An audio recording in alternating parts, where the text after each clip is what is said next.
नगर्नुहोस् न जबरजस्ती म जाने तयारै छु त लैजानुहोस् न कति समय लानुहोस् मलाई पक्राउ पुर्जी त मलाई जारी हुनु पर्दैन र ए अहिले लेख्ने तपाईँले अब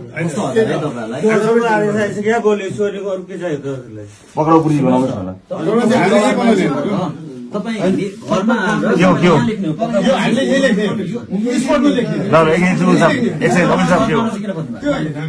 एकछिन पक्न ए भाइ